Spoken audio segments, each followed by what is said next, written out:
Hi everyone, it's Matt from The Pen Habit. I'm glad to have you back for another pen review. Now today's review is one I've been sitting on for a long time. I actually bought this pen many months ago. Paid for it with my own money, but it's a pen I bought from Pen Habit sponsor Fonto Plumo out of the Netherlands, and it is an Aurora. Now I did a review of the Aurora style. It was a pen I wasn't thrilled with, but I wanted to go a little bit higher up in Aurora's price range, and so I went after an Aurora Optima. And I have to tell you right up front, I really like this pen. So here's the box. Black, you can see kind of a black shiny plastic. You take the top off the box like so, and the little flap on the cardboard here opens up. And then we've got a kind of leatherette style case, which opens clamshell style to expose this lovely beauty. This is the Aurora Optima. And then the bed of the pen coffin opens up and you find the Aurora book underneath. Nice packaging, nothing terribly special about it, but still very nice packaging, especially for a pen in this price range. And this is not the cheapest pen in the world, I'll tell you that right up front. Now, there are a couple things that make the Aurora Optima a neat pen. For starters, it is a pen that is made out of a material called Auroloide. It's a plastic, but instead of being regular celluloid, and I wrote it down here. Auroloide is made of cellulose acetate. Regular celluloid is cellulose nitrate. It's a little bit less stable, more flammable. So this doesn't have that same camphor smell that regular celluloid does. And I'm not a material scientist. I can't tell you all the specifics of why cellulose acetate is better or worse. All I know is it feels like plastic. It's a very pretty plastic though. And you can see here on the pen, it's got a lot of depth and a lot of color to it. I really like this a lot. The other thing that's neat about Aurora pens is Aurora is one of the only manufacturers outside of Japan, in fact, it may be the only manufacturer outside of Japan, who makes their own nibs. They build their nibs in-house. And you can actually, there's a video on YouTube from a US TV series called How It's Made, where you can actually see them building the nibs and putting it on a pen and things like that. So Aurora does its own nibs, and they're really good writers. Overall, I find them to be a little feedbacky, a little more than I prefer, and but we'll get to that. I'm getting ahead of myself. So let me walk you through the design. Like I said, it's a flat-topped pen, very lovely material. It comes in a whole bunch of different Auroloide finishes. The regular ones, there's like a cracked ice and a red and a green. I really like the green, but I went for the blue this time. Flat black plastic finial. Very stiff clip. It's got a nice profile to it, kind of swoops down with a ball on the end here. And then a nice center band with the Greek key around the top and the bottom, and kind of an engraved Aurora, and then Italy on the bottom. Tapers down to a little gold-colored washer, and then a black piston knob. This is a piston filler. So very smoothly operating piston. I like it a lot.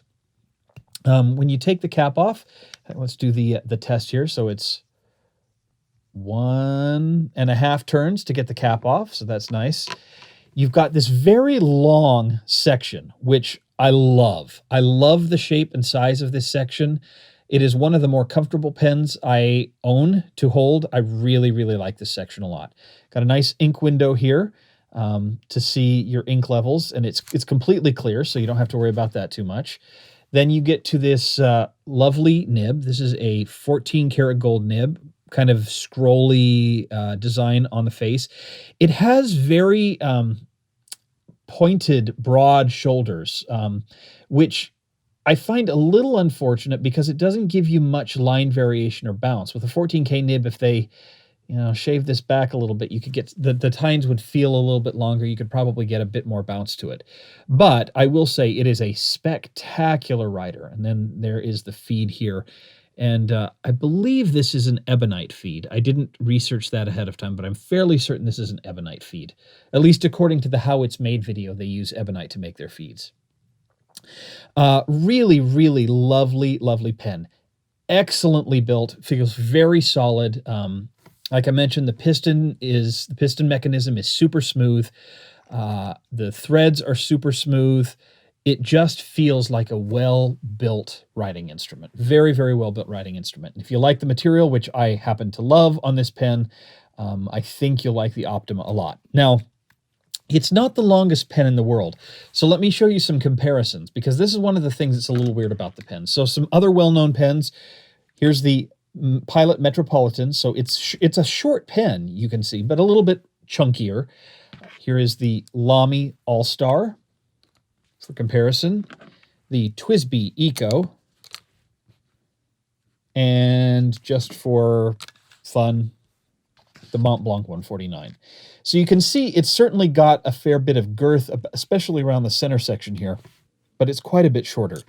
This is a pen I almost have to use posted, which I don't like posting my pens, but fortunately, the balance on this pen when it's posted for me is just sublime. It really is exceptionally comfortable to hold. I like this pen a whole bunch. So let's go through the measurements. Capped, we are looking at 127 millimeters in length, so quite short. Uncapped, 123.4, so the cap doesn't add a ton of length to it. It's, you know, in the hand, it's usable, but it doesn't feel quite as balanced to me without the posting. But that nice long section, man, I don't have to hold it on the threads. I can hold it right in the middle of the section the way it's supposed to be, and I love that. Then posted, it is a very reasonable and exceptionally well-balanced 153. So you can see it fits quite nicely in the hand when it is balanced. In terms of the diameter, you're looking at about 11.5 millimeters right in the center of the section. The widest point of the barrel is 14.3, and the widest point of the cap is 15.5 millimeters. And despite it being a piston filler, it's actually quite light. It's only 14 grams uncapped and 22 grams capped or posted. So it is quite a light pen, and I like that quite a bit. So, one thing I will point out, doing a little bit of research on this pen on the web, I think on Fountain Pen Network, I found a thread that mentioned that some of the early Auroloide pens had problems with shrinkage. I was in the pool! Kudos to anyone who gets that reference. With shrinkage of the material due to the dyes they used. I certainly have not seen any of that, and based on what I've seen from the threads, that issue was resolved quite a while ago, so I don't think you'll have anything to worry about that. This pen feels exceptionally well built. I mean, it's a pretty expensive pen. I don't recall what I paid off the top of my head, so you'll have to do a quick Google search, or I can put it somewhere on the screen here. But just know that you know, this is Aurora is carried by a couple of the Pen Habits sponsors, so you can check out. I know Fontoplumo carries it, and I believe actually all four of them carry it. But check out Pen Chalet, Pen World, La Couronne de Comte, and Fontoplumo. I happened to buy this from Fontoplumo. With my own funds, I will say. I was not. This pen was not gifted to me. So. All right, let's do a little bit of writing. Let me show you how this beauty writes. Oh, one other quick thing I forgot to mention here, and you probably can't see it well on the video, but I'll try to, oh, there we go. So it's got a nice barrel engraving there, nice and crisp barrel engraving. So, and then the rest of it's just perfectly polished. Okay, so now we'll do a bit of writing. This is the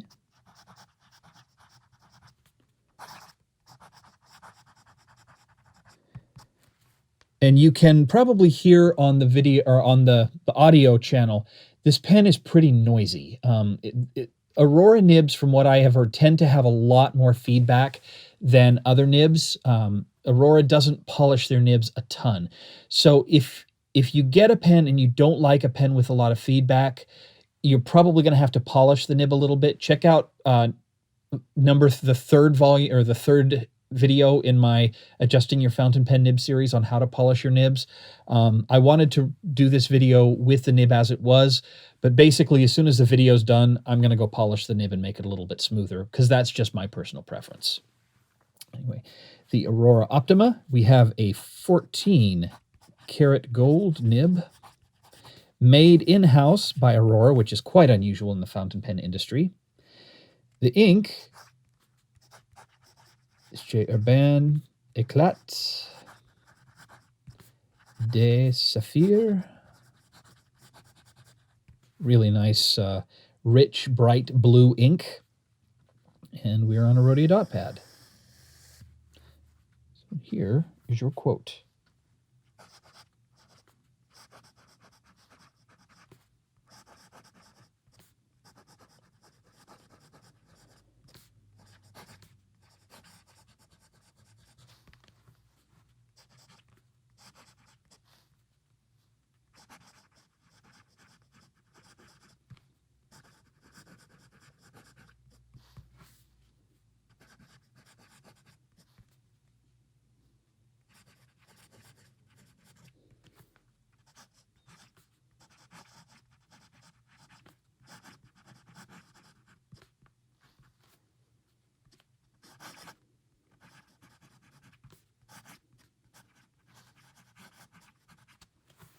Okay.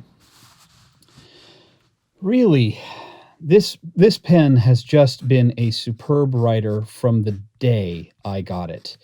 There are pens that the ideal of a fountain pen, and anyone who's used a fountain, like a really well-adjusted fountain pen, knows, the joy of a fountain pen is almost no effort to use the pen. It just glides across the paper. You don't have to put any pressure on it. You don't feel the need to grip really hard. It's just a really joyful, easy, simple, connected writing experience. That's what I have with this pen. Now, I have mentioned I don't particularly care for the feedback on the pen, but aside from that, I mean, it works. The pen just works, and it works all the time. It's really quite lovely. It is a little on the wet side, but not terribly so, and this is a slightly dry ink, so you won't see the greatest amount of wetness here. But you'll notice, I mean, if I do my double pass here, it's still reasonably wet. And I go through ink fairly quickly, despite it having a nice big ink reservoir. As I mentioned, there's not a lot of line variation. You can coax a little bit out, but this nib feels quite stiff. There's not a lot of bounce to it. And if I had one complaint about the nib, it would be that there isn't a ton of bounce to this nib. This may be a nib, if I play around with this, or if I decide I want to have a little bit more work done, I might send to a nibmeister to shave the shoulders off a little bit and give me a bit of an increased flex to this nib. I think this is a nib that would really benefit from that bouncy feeling that I like when I write. Reverse writing, we've got, it's quite a good reverse writer. It's just a tiny bit scratchy, but really not bad at all. I mean, I could smooth out any of that scratchiness with a little bit of micro mesh without very much effort on my part.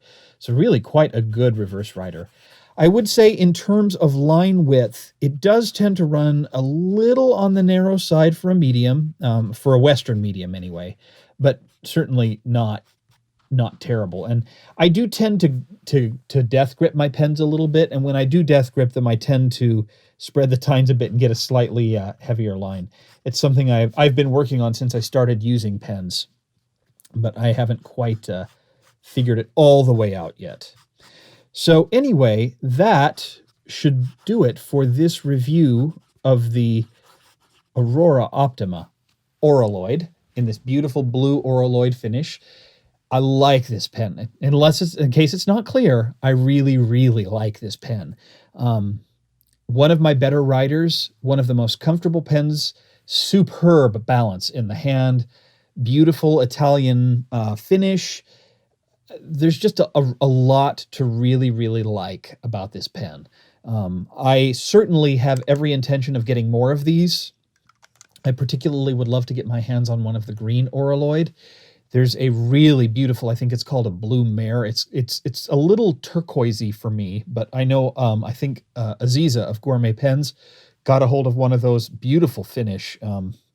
So there's a lot of really, really neat colors of this, and I think I'd like to have a couple more of them in my collection. This is really a special pen for me. So thank you so much for watching. As always, make sure to check out all the social media haunts. You can find me on Facebook, Twitter, Google+, Pinterest, Instagram. All the links are down in the show description.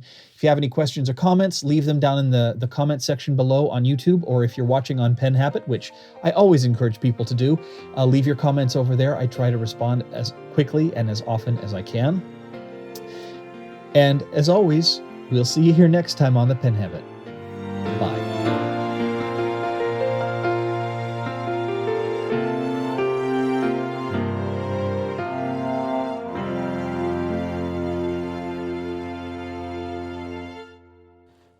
Hi everyone, it's Matt from the Pen Habit. Welcome back to another episode, another great pen review. Hi everybody, it's Matt from the Pen Habit. Today on... Good grief. Hi everyone, it's Matt from the Pen Habit. I'm glad to have you back for another episode. And in today's review... Oh, for crying out loud.